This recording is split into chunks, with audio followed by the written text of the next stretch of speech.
Hello, good morning to all. మనకు శ్రావణ మాసంలో వచ్చే ముఖ్యమైన ఫెస్టివల్ రాఖీ ఫెస్టివల్ కదా.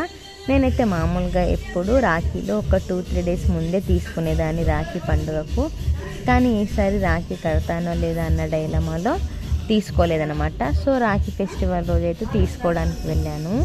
మామూలుగా ఎప్పుడైతే చాలా రష్ ఉండేది, ఇప్పుడు నేను ఫెస్టివల్ రోజు తీసుకుంటున్నాగా కొంచెం రష్ అయితే తక్కువగానే ఉంది. నేను దగ్గర ఒక 10-15 షాప్స్ అయితే తిరిగాను. నాకైతే ఎక్కడ నచ్చలేదన్నమాట రాఖీలు. ఫైనల్గా ఒక షాప్ దగ్గర అయితే నాకు కొంచెం బెటర్ అనిపించాయి అన్నమాట రాఖీలు. సో ఇంకా అక్కడైతే తీసుకున్నాను. ఒక అమ్మాయి అయితే నాతో పాటు రాఖీలు చూస్తుందన్నమాట. ఆమె రాఖీ అడిగింది కాస్ట్.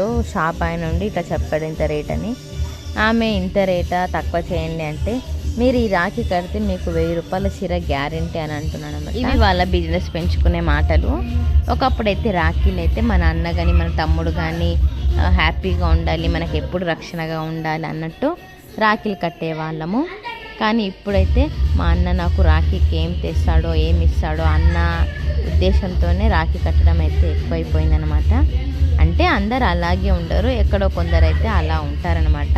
మరికొందరు ఎలాంటిది ఆశించకుండా కూడా రాఖీ కట్టే వాళ్ళు ఉంటారు. అలాంటి వారు ఒక్కసారి వాళ్ళ బ్రదర్స్కు రాఖీ కట్టడం మిస్ అయినా కూడా చాలా బాధపడుతుంటారు. పర్వాలేదు, మీరు రాఖీ ఫెస్టివల్ రోజే రాఖీ కట్టాలని లేదు. మీకు ఈ రాఖీ పండగకి రాఖీ కట్టడం కుదరకపోతే ఈ శ్రావణ మాసంలో ఎప్పుడైనా రాఖీ కట్టొచ్చు. మీకు వీలైనప్పుడు మీరందరూ కూడా మీ బ్రదర్స్కి రాఖీ కట్టి వాళ్ళందరూ హ్యాపీగా ఉండాలని బ్లెస్ చేయండి. వాళ్ళు హ్యాపీగా ఉంటే ఆటోమేటిక్గా మనం కూడా హ్యాపీగా ఉంటాం. అందరికీ వన్స్ అగైన్ హ్యాపీ రక్షాబంధన్.